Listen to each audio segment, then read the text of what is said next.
Welcome to the University of New South Wales Canberra Australian Naval History podcast series, produced in partnership with the Naval Institute, the Naval Historical Society, Navy's Sea Power Centre and the Submarine Institute, which has generously supported this particular program. Thanks for joining us. We hope you enjoy this podcast and return for others in the series. I'm Professor Tom Frame, a former naval officer and now Director of the Australian Centre for the Study of Armed Conflict and Society at the Defence Force Academy. The Centre hosts a very active Naval Studies group, so please visit our website. To find us, simply Google Naval Studies Group and UNSW Canberra. Ours will be the first website in the search results. This podcast is the third in a three-part series on the Royal Australian Navy Oberon Class submarines. We've given it the title, Going West and Living Hard. Let me explain why. In this final episode, we look at the Oberon's relocation to Fleet Base West in Western Australia. Now, with the expansion of support facilities at the shore base HMAS Stirling and the rise of the two-ocean Navy basing policy in the 1980s, it made sense to deploy submarines to the Indian Ocean, where they faced a range of different strategic and tactical challenges. We also talk about life in an RAN Oberon Class submarine as they ended their operational service and readied for decommissioning as crews prepared for the arrival of the new Collins Class submarines. We're joined by Vice Admiral Ian MacDougall, the first submarine captain to later serve as the Chief of Naval Staff. We also have with us Commander Mike Carew, an experienced submarine engineer. We have two submarine captains with us. We have Rick Shalders and we have David Nichols. And finally, the Warrant Officer of the Navy, Warrant Officer Gary Wight, who was a communications sailor in both Oberon Class and Collins Class submarines. Gentlemen, thanks for taking the time to be with us. I'm looking forward to our conversation, partly because it overlaps with my own time in the Navy, but it I think covers an important period where the Navy moved from the very successful Oberons to thinking about the next generation of submarines. And really that's where we're going to start. Ian MacDougall, if I can ask you, the government announced in 1987 that the Navy would adopt a two-ocean Navy basing policy and half of the fleet would be home ported in Western Australia. Now, I think this probably had a greater bearing on the submarine community than other professional groups in the Navy, but is this really so? And what did it mean to move half the fleet to the west, and particularly the submarine, half of the submarine squadron? Well, there's no doubt that it was domestically stressful for a lot of the people having to pull stumps in Sydney and put them back down in Western Australia, but they did it with good grace, and to their great credit. It might be drawing too long a bow to say that it was a product of their continuing passion to be submariners, and that's probably too glossy a phrase to use. But I think there was a general appreciation that it was, in reality, a force multiplier. I mean, that was not the hidden value, but the value of having submarines located in Western Australia with a shorter transit time to where they would probably go in order to serve the nation's interests, be it trade-borne or in something more warlike. And bearing in mind that we were only going to have 6 Collins Class, having had 6 Oberons, then anything that will multiply the number of effective units is clearly an advantage in a small navy with a big continent. But it really impressed me personally of how well they coped with the domestic stress of moving from east to west. Was it difficult to persuade people within the squadron of the need to do this, or did they readily understand? I think so, but I might have a protected view of it, and I would think Warrant Officer Wright is probably going to give you a much better answer. Well, we'll come to him in a few moments. What, though, I think would be good for us to understand is the Oberons, by the second half of the 1980s, many of them had been around for 20 years. Mike Carew, let me ask you, from an engineering perspective, how reliable were the Oberons through the 1980s, or were they starting to show signs of age? They were quite well maintained, which was a good thing, and there was still a lot of experience around from experienced maintainers, and there was a lot of mentoring that used to go on. In terms of spares for port and these type of things, they were pretty well sorted out by the Royal Navy, and when they came over to our shores, we had a very good idea of the type of maintenance we needed to do, and there was a lot of preventative maintenance done, and this was done in a lot of cases due to the mentoring of the older senior sailors on the young fellas. Those types of knowledge transfers were excellent. So how many boats at any one time were you trying to keep operational and succeeded in keeping operational? Well, generally there was one in full cycle docking and one in an intermediate type docking, and the others were operational or on the cusp of being operational through a self-maintenance period and those types of lower level maintenance. So 4 out of 6? And I remember hearing rumours at the time that, one boat would be cannibalised for another, and if we ever needed to have enough parts for 6, we wouldn't have had enough. Now, is that urban myth, or is there something in that? I'd say that was more urban myth than anything else, because near the end of the Oberon's life, I think there was a drying up of spares, but there was a mob in England called Leafield Logistics who was buying up a lot of spares from Oberons around the world, and they were supplying these parts. And we also had the Chileans and the Brazilians as well, who required spares for their submarines.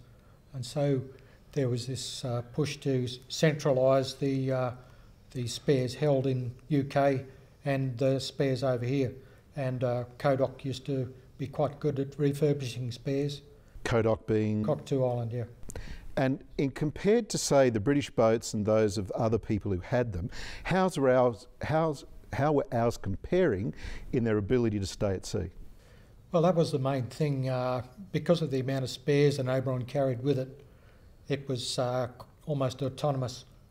And if your observation of the machinery operation, as we were quite adept at in those days, you just operate through your sensors and you just hear a change in pitch and you knew you had to either shut the thing down or it was about to disintegrate.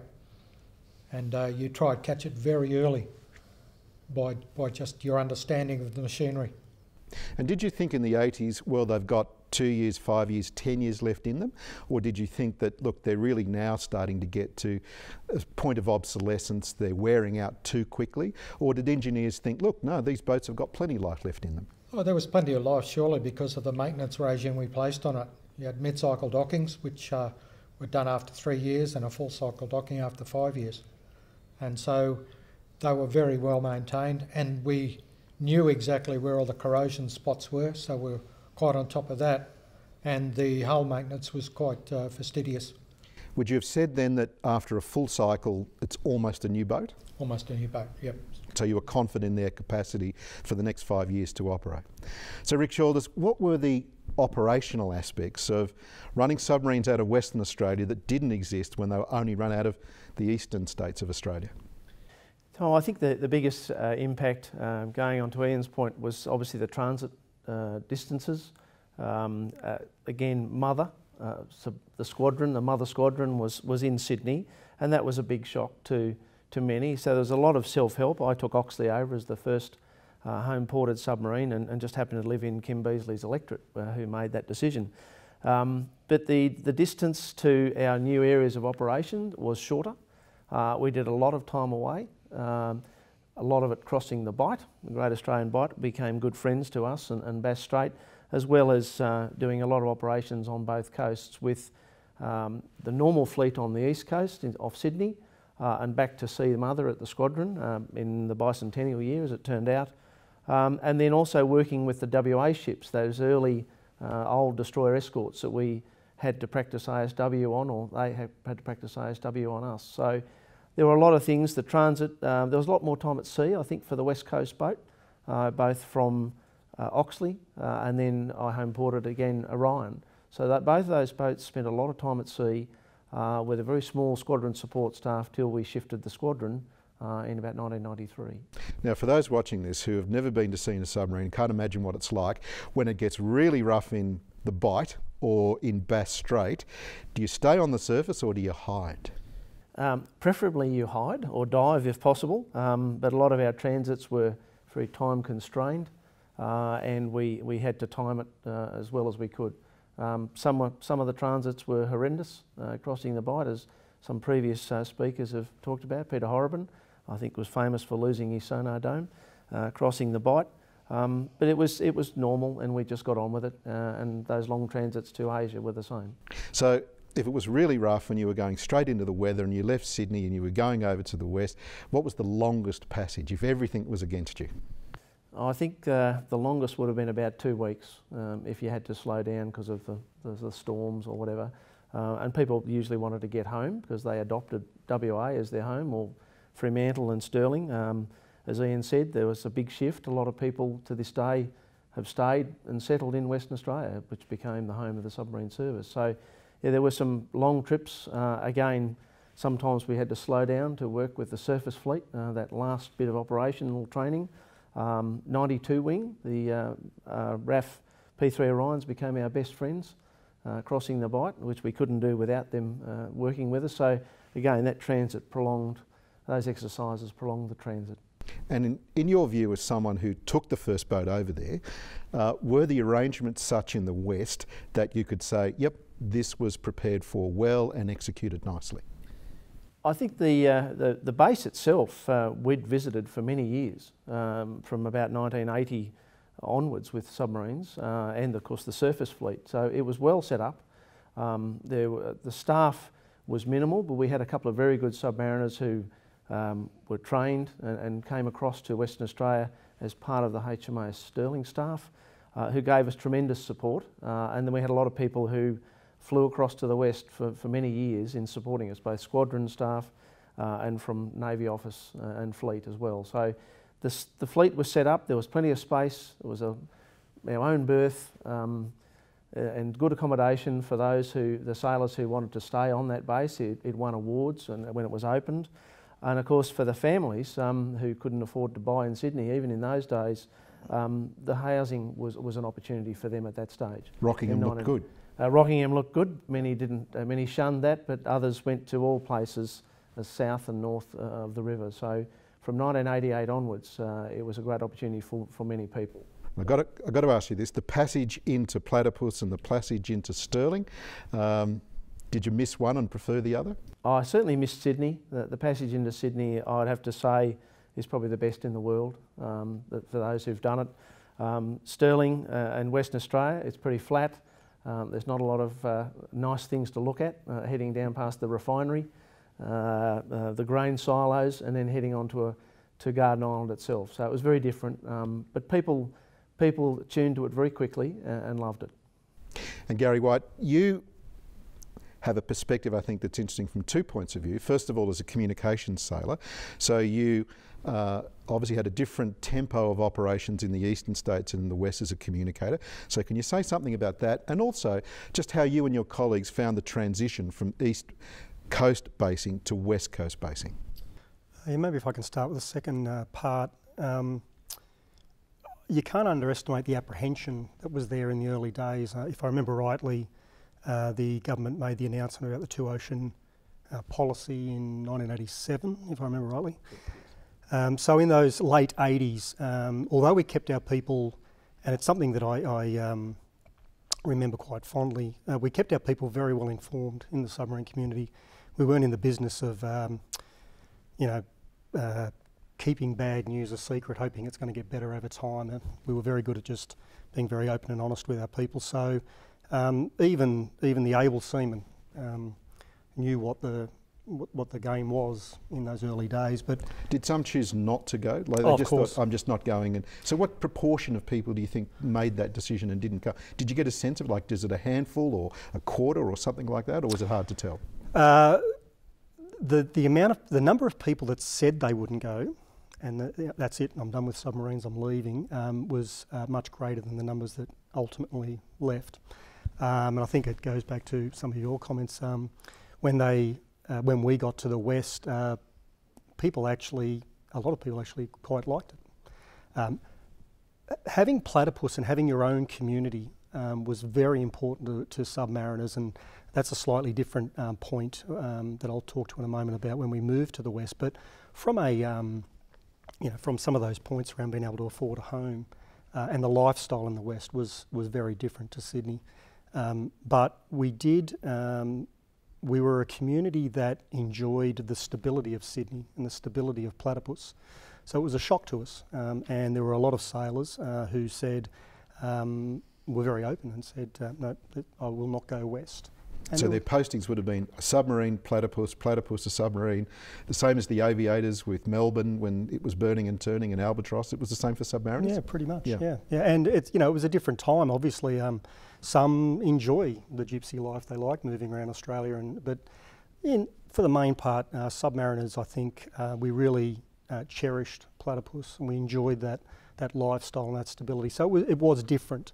When we moved to the West, we became a lodger unit of a much larger enterprise. So, and the facilities were obviously very different. So for a period of time there, over a number of years, I feel that we did lose a sense of identity, not purpose.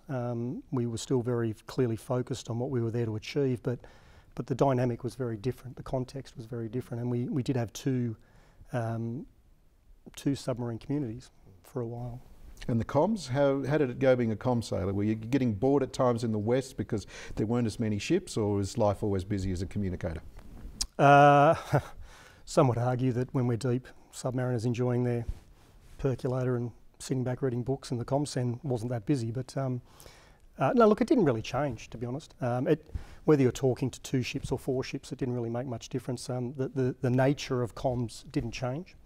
I will make one point though. In my later career in the Collins boats, I was also a chief of the boat a number of times too, so that brought a different perspective to life in a submarine, as opposed to sitting on the bridge as the baby communicator.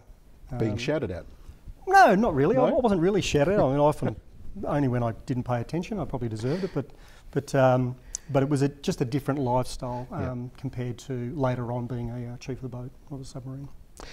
Now, Mike Carew, when the boats were getting ready to go to the West, what were the particular engineering challenges that you had to make sure that they were properly sustained? Because I presume if there was a major breakdown in the West, you could hardly put them on a truck and bring them to the eastern states. I think the big challenge was the facilities over there. The ship lift at Henderson was very exposed. When they pulled the submarine out of the water, you didn't have to worry about grit blasting it. The Fremantle doctor would do it for you.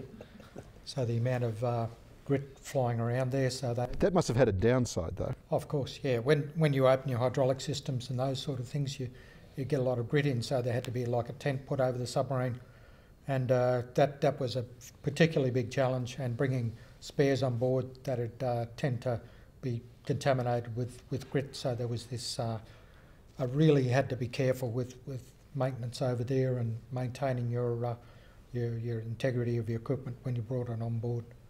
Yeah, that would have been the biggest challenge.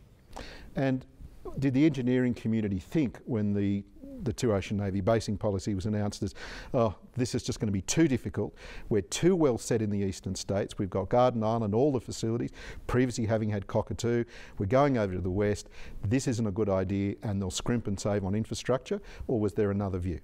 Oh, there was the support from the experienced people in the east, which was good.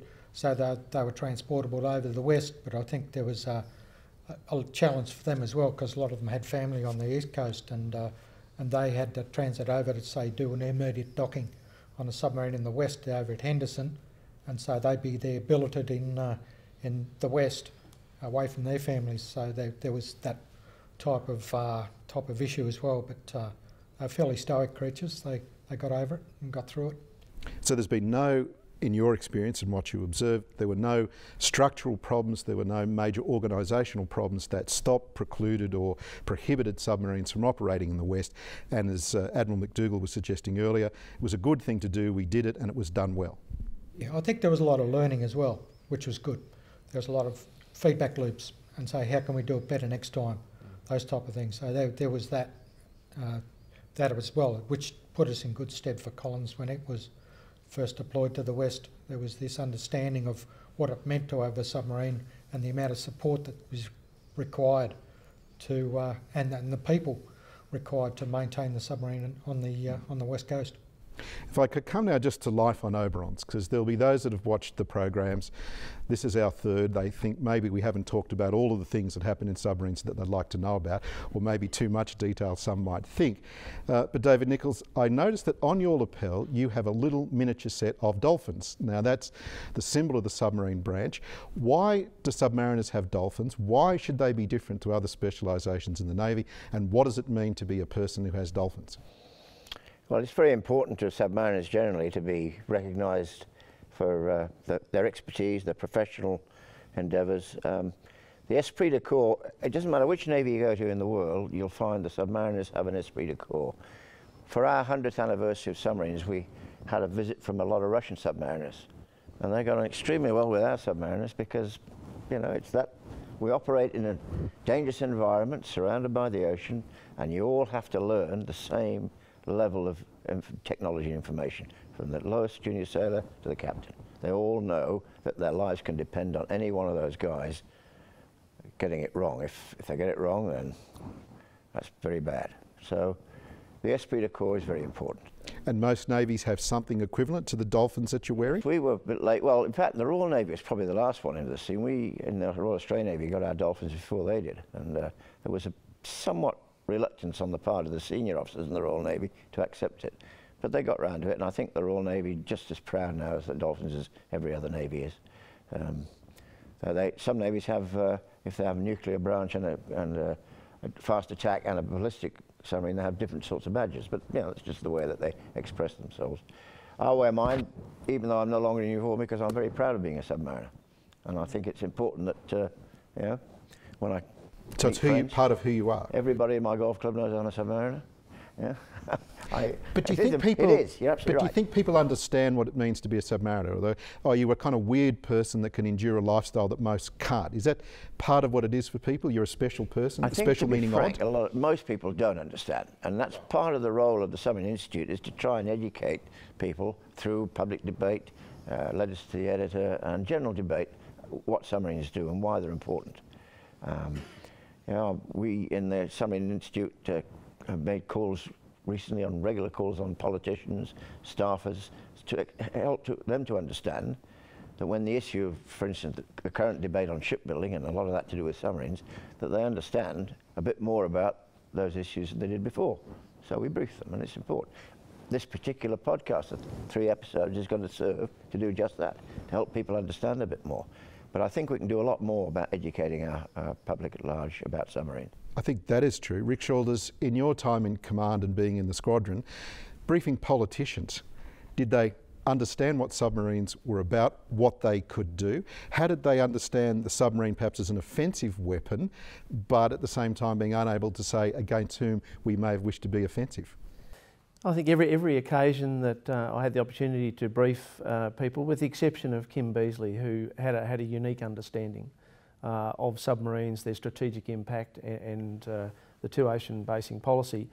Each event was a new event for many of these politicians, unless they'd been in the job for some time, to educate them. And every time we had to educate them so that they understood the risks that we were taking, the operational value and the strategic value to our US and all our Five Eyes counterparts. So every briefing was a unique one. I'm so not sure those that came with us, we had to do it, but by and large they sat there, they took it in and they understood it, and then made very good decisions based on the advice we gave them at the time. So and in the I think 1980s, that continues today. In the 1980s, when a politician said to you, has an Oberon submarine ever fired a torpedo or a missile in anger, and you would give the answer, well, it hasn't, how did you persuade them that it was still important to have submarines? I think from the debates that we had, who came from probably uninformed questions by their staffer or just their own background, we had to take them through the value of the asset that Australia owned and had improved over the time with the swap program, and then of course into Collins before I left. Each event you had to tell them the truth, and you had to say the value and the pros and cons of each decision. And we had some good allies after a period of time, some good ministers of defence, some chiefs of staff that actually got on our side and took them. But it was a journey, and we had to take them on that journey every single time. But was it demoralising when it was hard to get personnel to be submariners? You think, I've given my life to this, this is really important work, this is on the leading edge, and yet it's difficult to get people to volunteer. Yes, it was, and we had some unique conversations with some ministers. Brendan Nelson was one of them, who was a great ally of the submarine service and defence, of course. But getting personnel, or the personnel problem which came to a head, I suppose, in 2005-06, where we had, at one stage 5 Collins operational, then it went down very quickly down to 3 to 2, and we couldn't change the recruiting base. Things were against us. The mining industry was at its peak. We were still in Western Australia. It still had a bit of a, as Gary said, it had a little bit of a hangover. And that is something that we need to look at again, as to how we run submarines from maybe the East Coast, which was the original intention, but was then never really done properly. So yes, it was hard to get people, and there was that last question of, did we want to go to conscription for submariners? And I think most of the submariners and the people themselves said no. The small forays that we did into that, enforcing or using a lot of convention, coercing some people, didn't work. And we now know that is not the way to do it. So it's still a whole volunteer force. So money's not the answer? Money is not necessarily the answer. It's a number of things, and the newer generation have even more issues that they want to deal with, and we have to make it an attractive service. It may not be for life, which those sitting on this bench is probably what it was. They may come and go. They may come and go 2 or 3 times from the service to industry. So we have to get over that and start to adjust. And Gary, what was it that led you to be a submariner, and having become a submariner you thought, no, this is actually the hardest thing I have to deal with? So when people are watching, they're thinking, what's the toughest, roughest thing about being a submariner? Is it being away from family, being dived, the conditions? What is it? It's a lot of things. It's there's no place to hide. You have to be an expert in what you do, and all submariners, everyone that wears the Dolphins, we share that motivation to be a professional.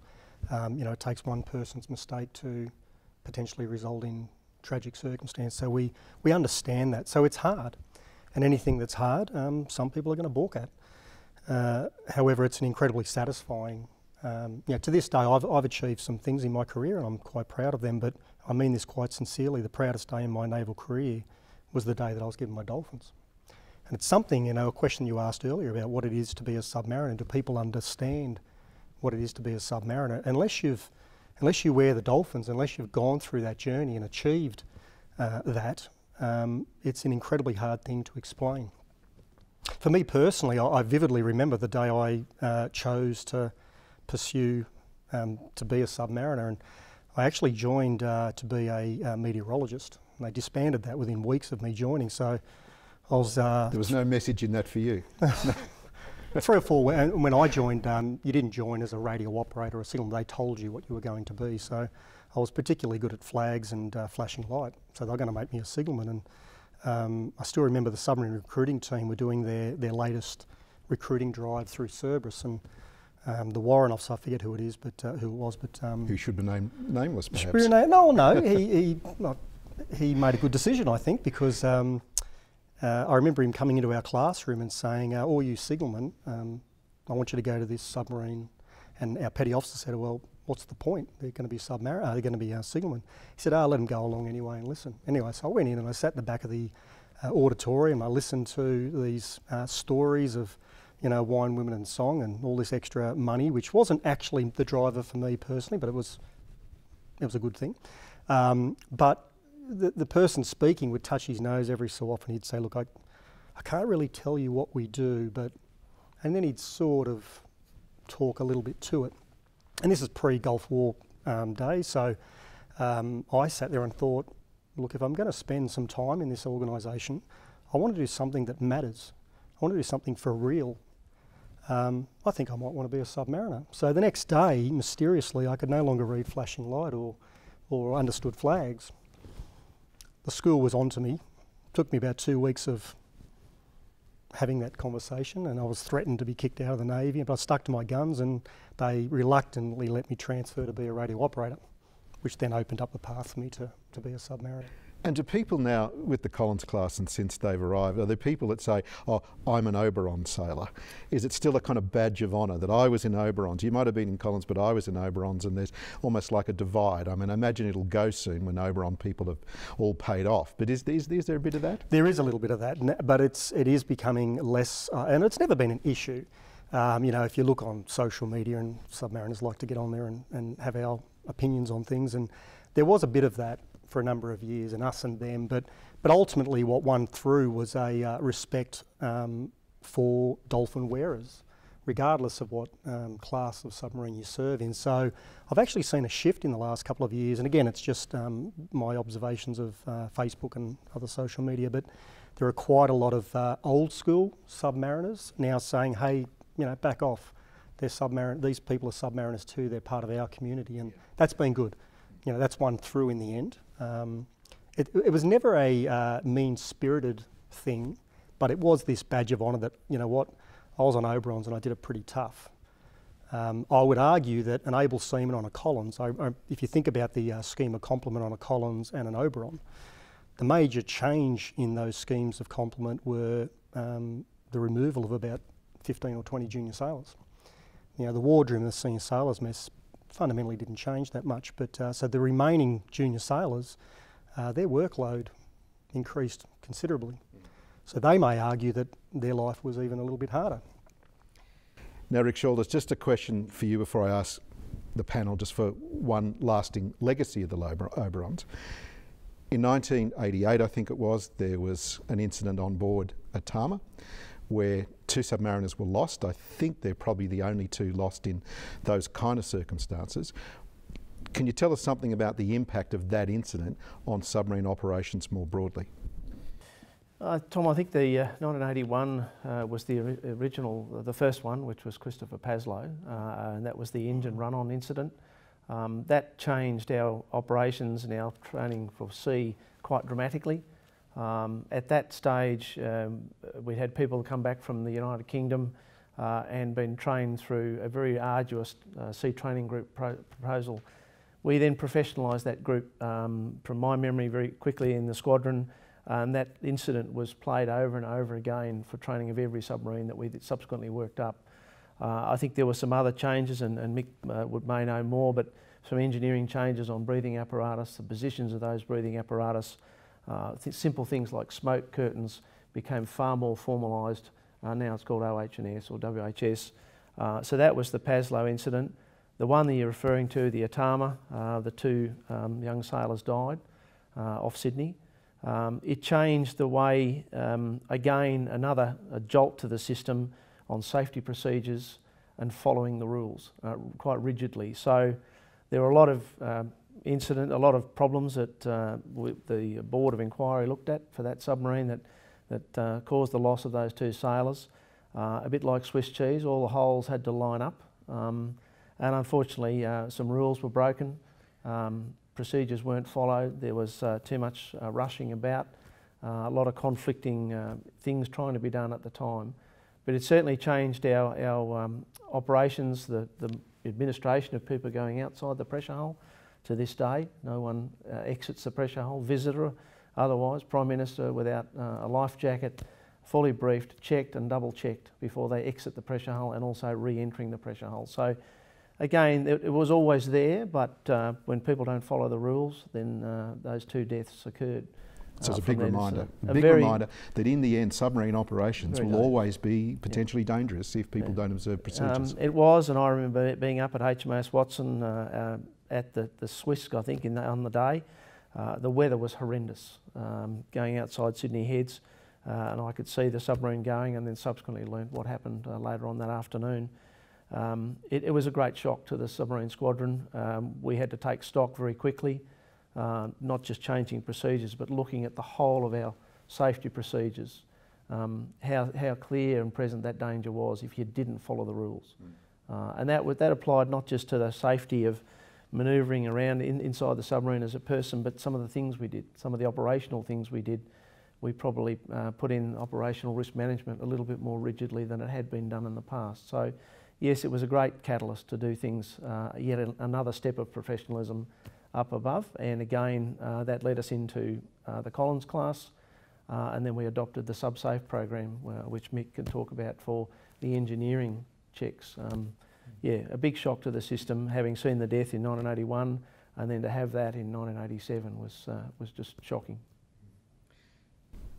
Our time is almost up, but we've now had 3 sessions where we've looked at the Oberons. Can I ask you briefly just to mention one legacy of the 33 years that the RAN operated Oberons that you think are significant? I'll perhaps just work our way across the panel, Mike, if you'd start. One legacy of the Oberons that you think those who are watching this program shouldn't go away without understanding. I think it was touched on the professionalism that grew out of such horrible incidents that were discussed earlier, and the contact we had with the Royal Navy, who had a professional workup team, and what we learned out of those things and how we applied them to the Australian context, and how we built up a professional bunch of sea training group over here. I think that was a great legacy from the early years of Oberon operations. Yeah. Thank you. David. Well, harking back to the SWAP program, I think our ability to integrate innovative technology within a small navy was epitomised in that program. And I'd like to think that as we approach the future submarine, we take that legacy and apply it to our new submarines. There are very many smart, small companies around Australia with brilliant technology. We should be capable and flexible enough to insert that in as a sovereign capability into the new submarines. So I think that's what I think. Rick. Having just joined the squadron as we started our SWAP, I think the biggest impact was SWAP itself. Not just the technology, as David has said, but getting us into that now very strong relationship with the professionalism and the strategic warfighting capability of our submarine service with the United States. And I think SWAP took us into that thing, whether it's through RIMPAC or now what we do with the Americans. So we moved in our own Navy from just being the ASW training target, which was still there when I joined, to something that the rest of the fleet now looks at with a lot of aspiration, and that we're part of the fleet. We're no longer just sitting over in Neutral Bay because we're good at what we do and we actually add strategic value as well. Rick, thank you. And Gary. I think about our contemporary environment and the efforts being made today in the space of resilience, and CN's initiative there. And I think back to my days on submarines, and it demonstrated that when you have a group of people who are trained exceptionally well, they rely on each other for that professionalism and that ability to put that submarine to sea and keep it safe. And you overlay on top of that great leadership and command with a clear intent. That developed a very resilient group of people because they relied on each other. And I think we can take a lot of lessons today from those days. Thank you. Thank you, gentlemen. That's all we have time for this particular podcast. Can I thank Vice Admiral Ian MacDougall, Michael Carew, David Nichols, Rick Shalders and Gary Wight for sharing of their experience. We hope that you've enjoyed these 3 podcasts looking at the Oberon Class submarines. There'll be others in our history series. We invite you to look at the website and join us for them. Bye for now.